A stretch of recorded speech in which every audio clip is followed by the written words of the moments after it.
نماز کی چھٹی شرط تکبیر تحریمہ، اور پانچویں شرط کا جو لنک ہے وہ ڈسکرپشن کے اندر موجود ہے۔ نماز سیکھنے والے احباب ضرور ان کو سماعت کریں، اور نماز پڑھنا بھی فرض ہے، اور نماز کا سیکھنا بھی ہر عاقل بالغ مرد عورت پر فرض ہے۔ یہ آپ سیکھیں اور انشاءاللہ آپ کو اس سے بہت سارا فائدہ ملے گا۔ تو نماز کی چھٹی شرط جو ہے وہ تکبیر تحریمہ ہے۔ تکبیر تحریمہ ایک ایسی چیز ہے جس کا اتصال نماز کے شرائط اور فرائض کے ساتھ ہے۔ یہ فرائض کے اندر بھی شمار ہوتی ہے اور شرائط کے اندر بھی شمار ہوتی ہے۔ اس لیے تکبیر تحریمہ کہتے ہی فوراً نماز شروع ہو جاتی ہے۔ پہلی شرط تھی طہارت، ستر عورت، استقبال قبلہ، وقت، نیت، اور چھٹی شرط ہے تکبیر تحریمہ۔ ان تمام شرائط پر تفصیلاً گفتگو ہو چکی ہے، ان کی الگ الگ جو ہے وہ ویڈیوز بن چکی ہیں۔ تکبیر تحریمہ کا مطلب یہ ہے اللہ اکبر کہنا۔ پہلی بات یہ ہے، کیونکہ یہ فرض اور شرط کی مشترکہ ایک ہی چیز ہے تکبیر تحریمہ، لہذا اس پر تفصیل کے ساتھ بات کریں گے۔ کچھ احباب ایسے ہوتے ہیں کہ وہ نماز شروع کرتے ہیں ایسے، زبان سے کچھ نہیں کہتے، جبکہ زبان سے تکبیر اللہ اکبر کہنا ضروری ہے۔ اگر آپ اللہ اکبر نہیں کہیں گے جہاں پر تکبیر کہنے کا حکم ہے تو آپ کی نماز شروع نہیں ہوگی۔ کچھ احباب ایسے ہوتے ہیں کہ وہ اللہ اکبر نیت کرنے کے بعد وہ دل میں پڑھتے رہتے ہیں، منہ بند کر کے پڑھتے رہتے ہیں، زبان کے ساتھ اس کی ادائیگی نہیں کرتے، تو اس کی نماز بھی نہیں ہوگی۔ جس نے تکبیر نہیں کہا اس کی نماز بھی نہیں ہوگی، اور جس نے قرآن کی تلاوت جو فاتحہ ہے اور سورت ملانا ہے زبان کے ساتھ اس کی ادائیگی نہ کی، اس کی نماز بھی نہیں ہوگی۔ اسی طرح جو وتر کے اندر تکبیر ہے جو دعائے قنوت کے لیے پڑھی جاتی ہے وہ بھی واجب ہے، اس کا بھی زبان سے ادا کرنا ضروری ہے۔ اگر وہ صرف اشارہ کر دیا ہاتھوں کو اٹھانا تکبیر کے لیے یہ سنت ہے، اور زبان سے ادا کرنا فرض ہے۔ اللہ اکبر کہنا، اللہ اکبر نہیں کہے گا تو نماز شروع نہیں ہوگی، کوئی بھی نماز ہو۔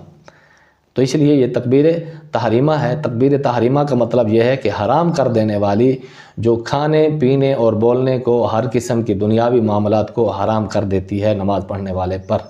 اب وہ بولے گا تو نماز ٹوٹ جائے گی، کھائے گا تو نماز ٹوٹ جائے گی، پیے گا تو نماز ٹوٹ جائے گی، کسی سے گفتگو کرے گا تو نماز ٹوٹ جائے گی، کیونکہ اس نے اللہ سے نیت کی ہے۔ اللہ جب نماز پڑھتے ہوئے اللہ اکبر کہا ہے تو اللہ اکبر کہنے سے اس کو تکبیر تحریمہ کہتے ہیں۔ اس نے ساری چیزوں کو حرام کر دیا ہے جب تک کہ نماز مکمل نہیں ہو جائے گی۔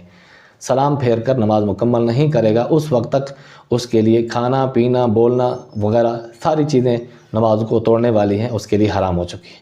اس لیے اس کو تکبیر تحریمہ کہتے ہیں، اور اس کی ادائیگی زبان سے کرنا شرط ہے۔ نماز جنازہ پڑھنے کے لیے جو جاتے ہیں اس کے لیے بھی پہلی تکبیر ہوتی ہے اللہ اکبر۔ اس وقت ہوتی تکبیریں ہیں، اللہ اکبر ہاتھ باندھ لیتے ہیں، تو کچھ لوگ پہلی تکبیر تو کہہ لیتے ہیں اللہ اکبر، اور دوسری تکبیر جب امام کہتا ہے اللہ اکبر تو وہ صرف جو ہے وہ دل کے اندر کہہ دیتے ہیں، زبان سے نہیں کہتے۔ اگر وہ زبان سے نہیں کہیں گے، کیونکہ 4 تکبیریں ہی اس کے اندر رکن ہیں، شرط ہیں، تو اس کی ادائیگی اگر تکبیر زبان سے نہیں کہے گا تو اس کی نماز جنازہ نہیں ہوگی۔ اسی طرح نماز تکبیر تحریمہ زبان سے اللہ اکبر نہیں کہے گا تو اس کی نماز پنجگانہ میں سے کوئی نماز شروع بھی نہیں ہوگی۔ وتر کے لیے دعائے قنوت پڑھتے ہوئے اللہ اکبر اگر نہیں کہے گا، کیونکہ فاتحہ کے بعد اس نے سورت ملائی، اور سورت ملانے کے بعد اس نے دعائے قنوت پڑھنی تھی، اس نے ہاتھ کے ساتھ ایسے اشارہ کیا، رفع الیدین کیا، اور پھر ہاتھ باندھ لیا اور پھر دعائے قنوت شروع کر دی، تو کیونکہ تکبیر اس نے زبان سے نہیں کہی، اس کی یہ نماز زبان کے ساتھ تکبیر کہنا واجب تھا، اس نے جان بوجھ کر وہ قصداً چھوڑ دیا، اس طرح اس کی نماز نہیں ہوگی۔ تو یہ بات آپ یاد رکھیں، تکبیر تحریمہ کے لیے الفاظ میں سے اللہ اکبر یہ اس کے ساتھ نماز شروع کرے، اور الفاظ کے ساتھ بھی نماز شروع ہو سکتی ہے۔ فقہاء کرام کے باقی الفاظ کے بارے میں اختلافات ہیں، لیکن جو متفق ہے وہ یہ ہے کہ اللہ اکبر کہے، زبان سے کہے، اور ہر نماز شروع کرتے وقت کہے، دعائے قنوت کے وقت کہے، تکبیرات عیدین کے وقت کہے، اور نماز جنازہ کی تکبیریں کہتے ہوئے اللہ اکبر کہنا شرط ہے، وگرنہ اس کی نماز شروع نہیں ہوگی۔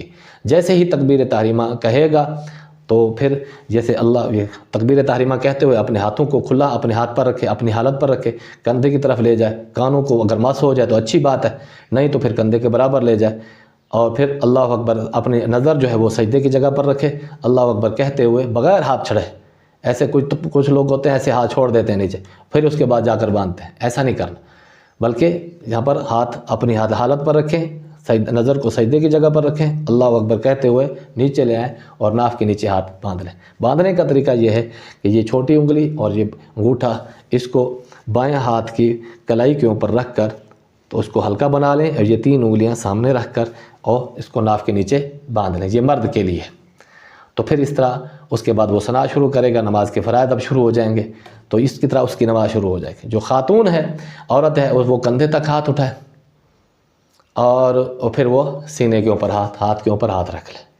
یہ خاتون کے لیے خواتین کی نماز اور مردوں کی نماز میں تقریباً 20 سے زائد چیزوں کا فرق ہے، وہ بھی انشاءاللہ موقع ملا تو ضرور بیان کریں گے۔ خواتین کی نماز اس کے لیے تحریریں کتابیں موجود ہیں، تو جو شوق رکھنے والے ہیں ان کو چاہیے کہ نماز سیکھیں، اور نماز جو خواتین ہیں، اسلامی بہنیں ہیں، وہ اپنی خواتین کی نماز کے بارے میں علماء نے بہت کچھ لکھ دیا ہے، اس کو پڑھیں، اور جو مرد ہیں تو ان کو چاہیے کہ اپنی نمازیں درست کر لیں۔